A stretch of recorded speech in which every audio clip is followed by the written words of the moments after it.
Assalamualaikum warahmatullahi wabarakatuh. Kami dari kelompok 4 akan memaparkan materi mengenai bahan tanam. Bahan tanam itu adalah proses awal, fondasi awal dari seluruh proses budidaya tanaman. Nah, bahan tanam merupakan bagian vegetatif atau generatif tanaman yang dipilih untuk dibudidayakan. Meskipun semua bagian tanaman dapat digunakan untuk budidaya, pemilihan bahan tanam tetap harus selektif karena kualitas bahan tanam itu akan mempengaruhi produktivitas tanaman tersebut. Bahan tanam itu dibagi menjadi dua kategori. Pertama, benih dan bibit. Benih itu merupakan hasil dari proses seksual melalui peleburan sel gamet. Sedangkan bibit itu berasal dari perbanyakan vegetatif aseksual tanaman itu sendiri. Dalam budidaya tanaman, mengapa petani lebih memilih menggunakan benih? Ini karena kepraktisan dari benih tersebut. Benih itu kecil sehingga lebih mudah dibawa dan juga harganya relatif lebih murah. Selain itu, benih dapat digunakan oleh para ahli untuk melakukan perbaikan genetik sehingga tanaman tersebut dapat lebih unggul dari generasi sebelumnya. Nah, pada bagian ini kita akan membahas tentang jenis benih. Nah, jenis benih yang ada di materi kita itu ada jenis benih hibrida. Terus pada bagian ini kita membahas jenis-jenis benih dan sebagainya. Benih itu merupakan bahan tanam yang sangat penting karena menentukan hasil produksi tanaman secara umum. Benih dibagi dua, ada yang hibrida dan inbrida, tapi tidak dicantumin. Dari yang pertama dulu ada benih inbrida.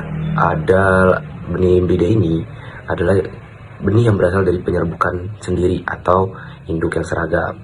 Keunggulannya itu adalah sifatnya stabil dan bisa ditanam ulang. Selain itu, benih inbrida ini lebih murah dan lebih mudah beradaptasi dengan lingkungan.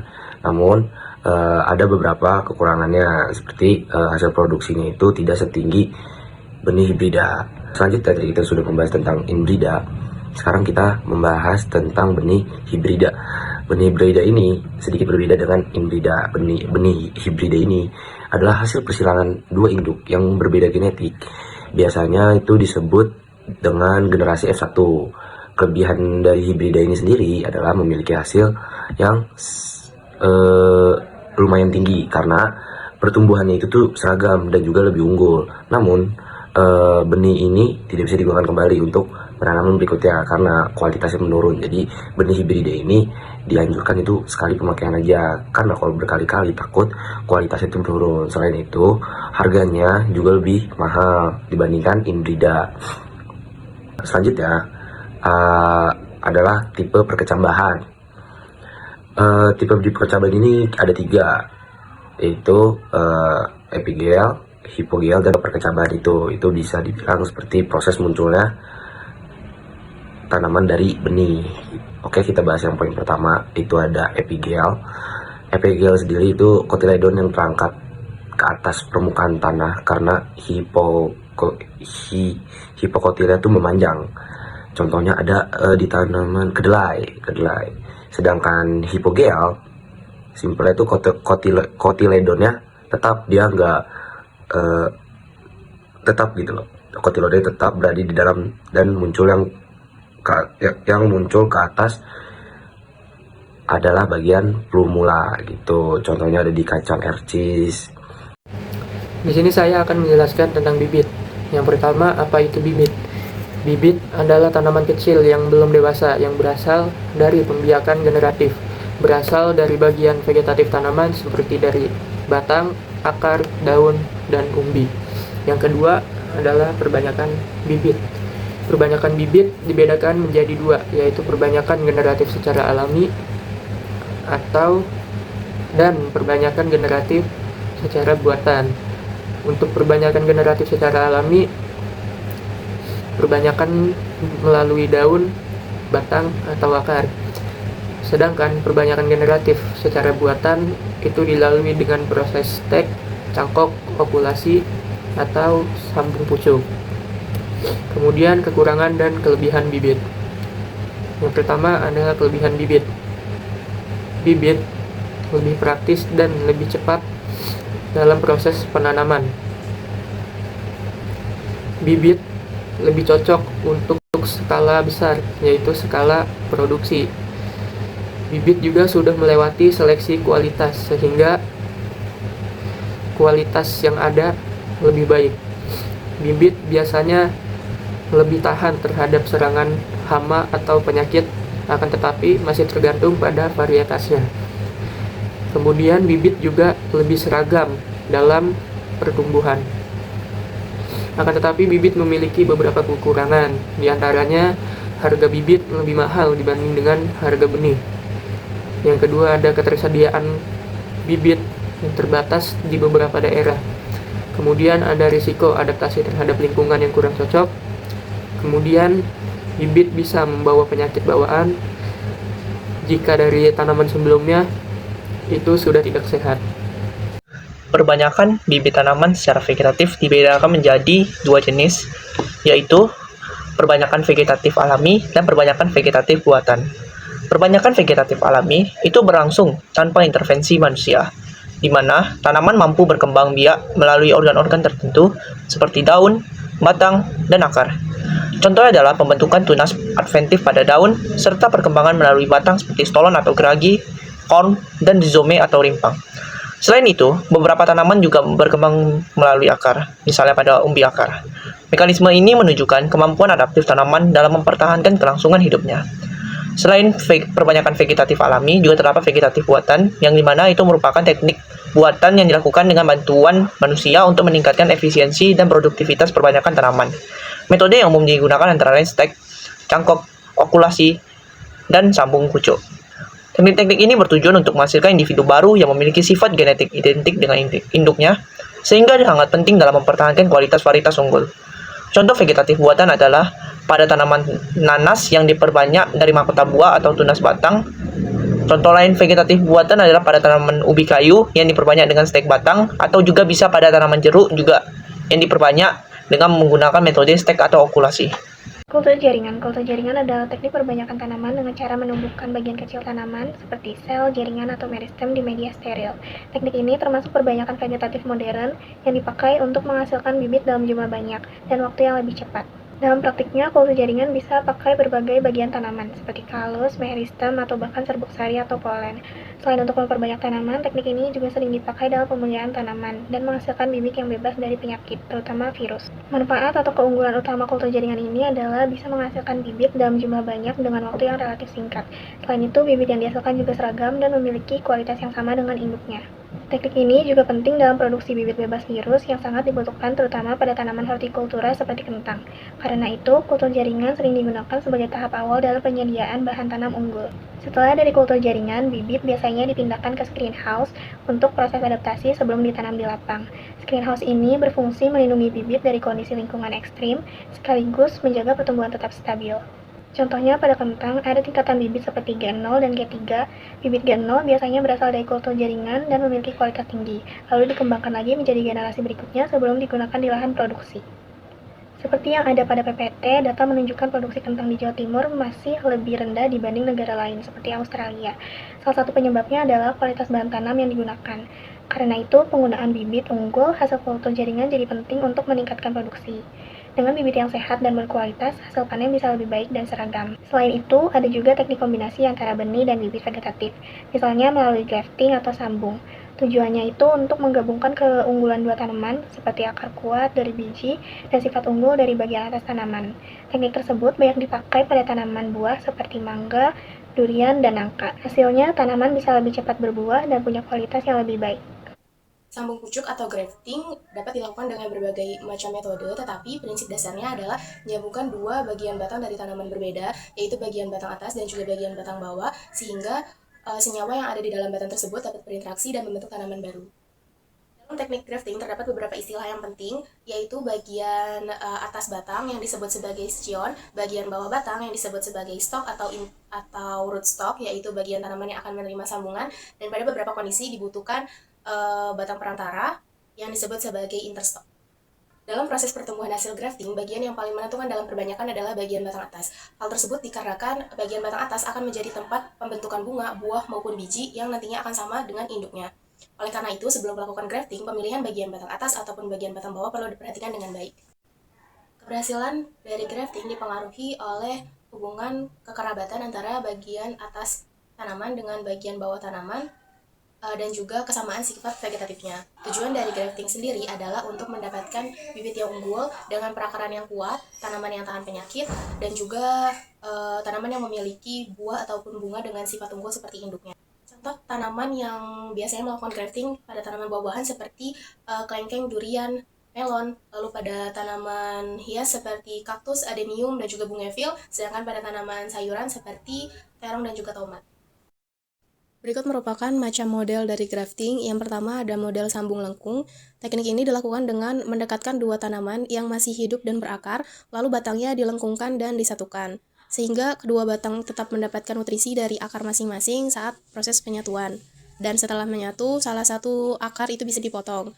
Yang kedua ada sambung lidah, teknik penyambungan di mana bagian batang atas dan bagian batang bawah diberi irisan tambahan berbentuk lidah sehingga keduanya dapat saling mengunci rapat. Yang ketiga, teknik mahkota, yaitu teknik penyambungan di mana bagian bawah batang itu jauh lebih besar dibandingkan bagian atas batangnya. Yang keempat ada teknik pelana, yaitu penyambungan di mana batang bawah dibentuk meruncing seperti baji dan batang atas disayat menyerupai huruf V terbalik sehingga bisa menunggangi batang bawah tersebut. Yang kelima ada teknik cemeti, teknik penyambungan yang paling sederhana di mana batang bawah dan batang atas dipotong miring dengan sudut dan ukuran yang sama lalu disatukan secara langsung. Yang keenam ada celah atau baji. Sambungan baji membuat celah di bagian batang bawah pas di tengah-tengah dan meruncingkan bagian batang atasnya. Sedangkan selanjutnya ada teknik takik, teknik penyambungan di mana membuat takikan atau celah berbentuk segitiga huruf V di sisi batang bawah untuk menyisipkan bagian batang atas yang juga sudah diruncingkan sedemikian rupa agar pas dengan takikan tersebut. Yang terakhir ada teknik samping, di mana batang atas yang telah dipotong seperti cemeti disisipkan ke sisi batang bawah tanpa harus memotong putus batang utama tersebut. Selanjutnya adalah budding atau okulasi, yaitu adalah teknik perkembangbiakan dengan cara menempelkan mata tunas ke tanaman baru agar menghasilkan tanaman yang sama dengan induknya. Dari tanaman yang biasanya melakukan budding adalah karet, kakao, ataupun bunga Kamboja atau bunga kembang sepatu. Berikut merupakan model-model dari budding. Yang pertama ada tea budding, yaitu menyayat bagian bawah batang tanaman seperti huruf T, lalu di dalamnya akan disisipkan mata tunas dari tanaman yang lain. Yang selanjutnya ada patch budding, yaitu dengan cara membuat persegi atau memotong dengan berbentuk persegi pada bagian bawah batang tanaman yang nanti akan ditempel dengan mata tunas dari tanaman yang lain. Selanjutnya ada ring budding, ini sama dengan patch budding, namun yang membedakan adalah pada ring budding itu bagian bawah batang tanaman disayat melingkar, lalu nanti akan ditutup dengan mata tunas dari tanaman lain yang diameternya sama. Selanjutnya forked budding, yaitu teknik ini sama dengan patch budding, akan tetapi pada forked budding kulit bagian bawahnya itu tidak dibuang, akan tetapi dibentuk menjadi seperti lidah, sehingga ketika disisipkan mata tunas dari tanaman lain itu bagian lidah atau bagian kulit yang tidak dibuangnya akan menutupi mata tunas tersebut. Terakhir ada chip budding, yaitu dengan memotong kepingan kayu dari tanaman bagian bawah lalu menggantinya dengan kepingan dari tanaman lain yang berisi mata tunas. Berikut adalah poin-poin utama yang membedakan antara budding dan juga grafting. Yang pertama adalah bagian yang disambung. Pada budding hanya menggunakan satu mata tunas yang diambil bersama sedikit kulit batangnya, sedangkan pada grafting menggunakan potongan pucuk atau ranting muda yang biasanya memiliki 2-3 mata tunas. Selanjutnya kebutuhan bahan. Pada budding lebih hemat bahan karena satu ranting pohon unggul bisa menghasilkan 5 hingga 10 bibit baru karena setiap mata tunas bisa menjadi satu tanaman. Sedangkan pada grafting lebih boros bahan dikarenakan satu ranting pohon unggul hanya menghasilkan 1 bibit saja. Yang ketiga, waktu pelaksanaan. Pada budding paling bagus dilakukan saat kulit batang sedang mudah dikelupas, yaitu saat tanaman aktif tumbuh atau saat banyak air. Sedangkan pada grafting bisa dilakukan kapan saja asalkan diameter batang atas dan batang bawah ukurannya pas ataupun seimbang. Yang terakhir adalah tingkat kesulitan dan keberhasilan. Pada budding butuh ketelitian lebih tinggi dalam menyayat mata tunas agar tidak rusak. tapi luka pada tanaman lebih kecil, sedangkan pada grafting relatif lebih mudah bagi pemula karena area tempel kambiumnya lebih luas, sehingga kemungkinan berhasilnya seringkali lebih tinggi. Oke, teman-teman, materi selanjutnya adalah persemaian atau nursery. Persemaian atau yang biasa kita sebut sebagai nursery ini adalah tempat atau areal yang digunakan untuk memproses benih atau bagian vegetatif tanaman lainnya menjadi bibit atau semaian yang akan siap ditanam di lahan utama. Persemaian ini bertujuan untuk menjamin mutu benih dan menjamin benih berkecambah dalam kondisi yang ideal, serta akan memperoleh bibit yang sehat dan berkualitas, serta juga meningkatkan efisiensi penanaman. Ini mekanismenya adalah banyak bibit tanaman itu mengalami yang namanya fase dormansi biji atau masa istirahat biji. Sehingga proses persemaian ini bertujuan untuk mempercepat atau memecah proses dormansi tersebut melalui imibisi dengan masuknya air ke dormansi. Kedua adalah sertifikasi benih dan bibit. Sertifikasi benih dan bibit adalah serangkaian proses dan pengujian atau pemeriksaan lapangan untuk memastikan benih atau bibit yang tersebar di masyarakat itu terjamin mutunya, sehingga masyarakat atau konsumen itu tidak mengalami pemalsuan atau penipuan biji atau benih atau bibit tersebut. Proses ini biasanya dilakukan oleh badan-badan berwenang. Di Indonesia sendiri dilakukan oleh BPSP. Ini bertolak ukur pada peraturan yang telah disesuaikan atau disepakati sebelumnya. Bisa meliputi pemeriksaan dokumen, pemeriksaan lapangan, dan juga lab. Beberapa label yang akan ditetapkan oleh BPSP itu ada 4 umumnya. Yang pertama itu label kuning. Label kuning ini adalah bibit penjenis atau pemulia. Bibit penjenis atau pemulia merupakan bibit atau benih dengan genetik paling murni. Nah, biasanya ini dipegang oleh para pemulia dan sangat jarang itu disebarkan di pasar bebas. Yang kedua adalah label putih. Diindikasikan bahwa bibit tersebut atau benih tersebut adalah benih dasar. Benih dasar merupakan keturunan pertama dari bibit penjenis atau pemulia. Yang ketiga maksud saya adalah label ungu, disebut sebagai benih pokok. Benih pokok ini merupakan keturunan pertama dari benih dasar. Ini merupakan benih yang biasa disebar kepada para petani di Indonesia. Tapi umumnya benih ini juga bisa dikembangkan lagi menjadi benih atau bibit berlabel. Oke, yang keempat adalah label biru atau bibit berlabel disebut certified seed juga. Ini merupakan benih ataupun bibit yang telah mengalami proses atau serangkaian uji fisiologis atau pengembangbiakan atau pemulihan benih atau bibit yang telah mendapatkan label, sehingga merupakan suatu bibit atau benih yang memiliki keunggulan yang diinginkan. Terima kasih.